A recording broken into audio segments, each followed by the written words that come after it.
Dalam nama Bapa, Putra, dan Roh Kudus. Amin.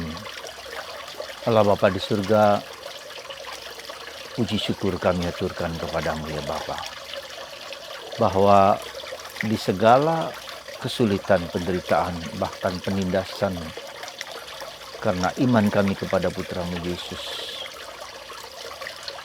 Engkau tetap mendampingi kami dan membuat kami tidak takut. Akan saat ketika akan datang saatnya Engkau tiba, kami tidak boleh takut. Ajari kami untuk berani bersandar hanya kepadamu saja. Demi Kristus Tuhan dan pengantara kami. Amin.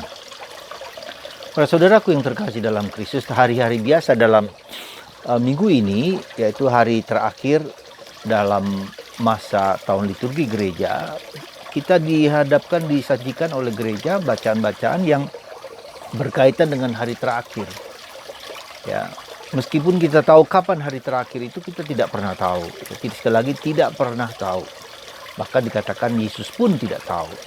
Hanya Bapa yang tahu, itu rahasia Bapa. Ya. Nah, dalam perspektif itu, maka bacaan-bacaan memberikan suatu ajaran yang dari berbagai macam perspektif, dari berbagai macam angle gitu kan. Nah, angle hari ini adalah bahwa pada hari terakhir atau saat-saat itu kalian akan, atau kita semua akan mendapat penganiayaan karena Kristus. Ya, diperlakukan kejam, ditindas, ya, disungguh bahkan dibunuh, ya, karena iman akan Kristus Yesus. Nah, itu ada gejala-gejala, tanda-tandanya. Jadi suasana dunia kacau balau sehingga nyawa pun kita harus berani dikorbankan. Nah, bagaimana caranya? Yesus mengatakan bertahan. Barang siapa bertahan sampai akhir, dia akan mendapat kehidupan kekal, kehidupan abadi. Nah, bagaimana, apa arti bertahan itu? Arti bertahan itu ada dua sisi yang bisa kita renungkan. Sisi pertama adalah bahwa kita tahu bahwa seperti dalam bacaan pertama hari ini, yaitu menyanyikan nyanyian Musa, ya, hamba Allah, dan nyanyian anak domba. Jadi bagian pertama adalah bagian di mana kita tahu bahwa nyanyian Musa, nyanyian anak domba Allah, itu nyanyian di mana mereka, orang Israel, memuji Tuhan karena membebaskan orang Israel dari perbudakan di Mesir. Sesuatu yang hampir tidak mungkin. Musa membawa orang-orang Yahudi keluar dari perbudakan di Mesir. Hampir tidak mungkin. Berkali-kali Firaun berjanji bahwa dia akan membebaskan orang Israel keluar dari Mesir. Tapi akhirnya dengan paksa, Musa memaksa orang Israel keluar dari Mesir, ya, sehingga Firaun marah, lalu dikejar-kejarlah orang Israel, ya, sampai kemudian hampir tidak mungkin ada lautan, lautan yang harus diseberangi. Lalu apa yang terjadi? Kita hampir tidak mungkin, dan mereka hampir terkejar oleh tentara Firaun. Tetapi di situ kita lihat bahwa Tuhan melalui Musa dengan pedangnya lalu membelah lautan itu menjadi dua, sehingga orang Israel bisa melewati, ya, lautan yang kering itu di bagian tengah, ya, kering, sehingga mereka bisa lewat ke dalam perjalanan pelarian dari Mesir. Nah, kita akan menghadapi badai-badai seperti itu, menghadapi kesulitan-kesulitan seperti itu, bahkan hampir tidak mungkin kita. Tapi percayalah, Tuhan akan datang, akan membebaskan, akan menyelamatkan, akan mengangkat kita. Maka kita harus sadar absoluteness of God, kemutlakan Allah. Maka menyanyikan kidung Musa, hamba Allah, dan nyanyian anak domba. Jadi di situ dikatakan bahwa, saya bacakan sebentar. Besar dan ajaiblah segala karyamu ya Tuhan, Allah yang maha kuasa, adil dan benar segala tindakanmu ya Raja segala bangsa. Siapakah yang tidak takut ya Tuhan, dan yang tidak memuliakan namamu, sebab hanya Engkaulah yang kudus. Semua bangsa akan datang dan sujud menyembah Engkau, sebab Engkau telah nyatakan kebenaran segala penghakiman. Jadi langkah pertama bertahan itu adalah kita memiliki keyakinan bahwa Tuhan kita, Yahweh, ya, Allah bangsa Yahudi dan Allah kita sampai sekarang tetap setia dan tetap akan membebaskan kita, seperti halnya ketika Allah Yahweh membebaskan orang Israel dari belenggu perbudakan. Dan Yesus, ya, adalah Musa baru yang memberikan pembebasan itu secara kekal dan abadi. Jadi di situ harus ada keyakinan itu. Bertahan itu adalah memiliki keyakinan, memiliki kepastian, memiliki kepercayaan, memiliki andalan. Aku Tuhan Yesus, Engkaulah andalanku, dalam bahasa kerahiman ilahi. Itu yang pertama. Yang kedua, dalam bacaan Injil hari ini kita katakan bertahan itu artinya bahwa kita jangan takut. Ya, Tuhan akan membela kita, karena tidak ada selai rambutmu pun akan tidak dihitung. Kalau kalian tetap bertahan, kalian memperoleh hidup.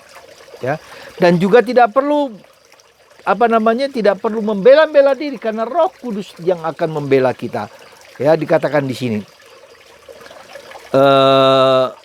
Sebab itu tetaplah teguh dalam hatimu, jangan kalian memikirkan lebih dahulu pembelaanmu.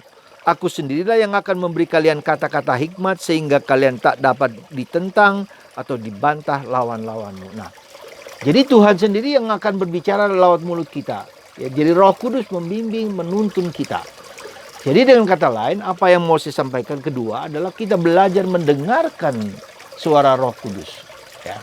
Sekali lagi ini penting sekali menurut saya, mendengarkan suara Roh Kudus yang membimbing, yang menuntun, yang sudah ada dalam diri kita. Saudara, harus kita jujur. Banyak berdoa bagus. Ya, banyak doa kerahiman ilahi, doa rosario, doa A, doa B, dan doa C, apa saja itu bagus. Tapi jangan lupa ada satu hal yang prinsipil dalam doa. Mendengarkan suara Roh Kudus di dalam doa-doa kita. Ya. Jadi kita tidak cukup hanya mendoakan begitu banyak bentuk doa-doa, kalau kita tidak mendengarkan Roh Kudus. Kita bisa memaksakan doa-doa, rumusan doa, formula doa itu begitu banyak, kalau kita tidak mendengarkan Roh Kudus. Jadi salah satu inti dari kehidupan doa kita, kehidupan rohani kita, yaitu kita mampu mendengarkan suara Roh Kudus yang sangat halus, yang sangat lembut, yang bekerja dengan sembunyi-sembunyi. Ya. Tidak dengan gegap gempita. Ya.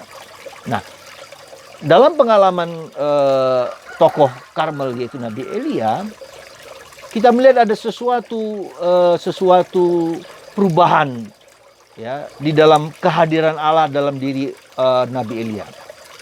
Kita tahu Tuhan menampakkan diri pertama kali dalam angin badai, gunung meletus, api besar, gempa bumi, gejala alam yang begitu besar, dan itu menandakan kehadiran Tuhan. Nah, kita juga bisa begitu. Kita mengalami Tuhan yang begitu besar dalam mukjizat, dalam kehebatan, dalam apapun juga dan segala macam. Jangan lupa, pada akhirnya Tuhan datang hadir justru di dalam angin sepoi-sepoi basah, angin lembut. Ya. Disitulah kehadiran Tuhan nyata. Jadi Tuhan mengubah, ya, katakanlah cara dia berkomunikasi dengan kita. Tidak lagi dengan gegap gempita, dengan hebat, dengan luar biasa, tetapi dengan kesunyian batin yang dalam. Nah, itulah yang harus kita latih sejak sekarang gitu, saudaraku yang terkasih. Maka mengapa kita perlu latihan hening, latihan diam, latihan sunyi 15 menit setiap hari sebelum kita tidur, supaya mendengarkan gerakan dinamika batin itu.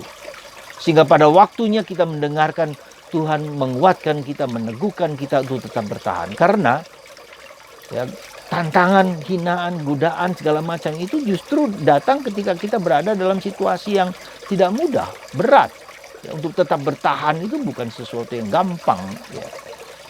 Ya, untuk tetap setia kepada iman kita di saat-saat kritis itu.